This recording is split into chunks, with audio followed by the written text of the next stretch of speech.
Quit faking it, my dad snapped as I struggled to breathe. My aunt said I was just trying to avoid cleaning up, but when the EMT checked my pulse, he shouted for a stretcher, and the room erupted in panic. I've always been the scapegoat in my family. While my sister Melissa could do no wrong, everything I did was either dramatic or an inconvenience. Growing up, I learned to stay quiet, stay small, and never ask for help. Last Sunday was our annual family barbecue at my parents' house, the kind of gathering where everyone shows up, eats too much, and leaves the cleanup to whoever's unlucky enough to still be standing. That person is usually me. By 6 p.m., the party was winding down. My chest had been feeling tight all afternoon, but I ignored it. Probably just stress from listening to Aunt Carol lecture me about still being single at 27. I started clearing plates when the tightness became a vice grip. I stopped mid-step, hand pressed against my chest. The room tilted sideways. "You okay?" my cousin Jake asked, barely looking up from his phone. "I don't know. I can't really breathe right," Dad overheard from the kitchen doorway. "Quit faking it, Ryan. We all pitched in today. You can handle some dishes." I tried to respond, but my words came out wheezy and broken. My vision started narrowing at the edges, like someone was slowly closing curtains. I stumbled toward a chair. Aunt Carol appeared,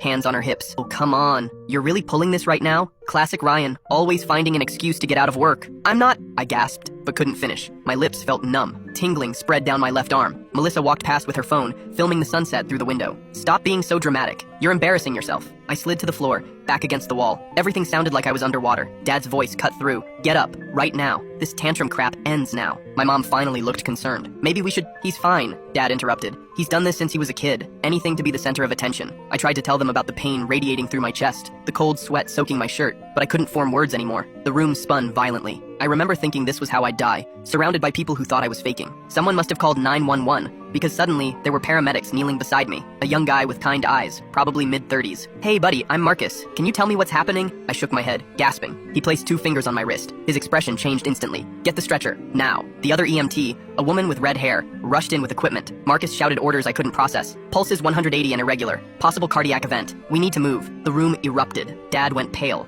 Aunt Carol stumbled backward. Melissa dropped her phone. "Oh my God," Mom whispered. "Is he having a heart attack?" "Sir, step back," Marcus said firmly as Dad tried to approach. They loaded me onto the stretcher, strapping an oxygen mask over my face. The cool flow of air was heaven. In the ambulance, Marcus held my hand. "You're going to be okay. Your heart's in an arrhythmia. We're getting you to the hospital." 3 hours later, I woke up in a hospital bed with an IV in my arm and monitors beeping steadily. The doctor explained I'd had supraventricular tachycardia triggered by an undiagnosed heart condition. Without treatment, I could have gone into cardiac arrest. My family filed in, faces drawn and guilty. Dad's eyes were red. "We're so sorry," Mom said, voice breaking. "We should have listened." I looked at them, these people who'd spent years dismissing me, and felt nothing but exhaustion. "The nurse said you can stay overnight if you want," Dad offered quietly. "That's okay," I said. "I'd rather be alone." Aunt Carol tried to speak, but I closed my eyes and just faded away. The cardiologist wants to see me weekly. The people who truly care have stayed close. My blood family, they're still texting, trying to explain, trying to fix what they broke. But you can't CPR a relationship that flatlined years ago.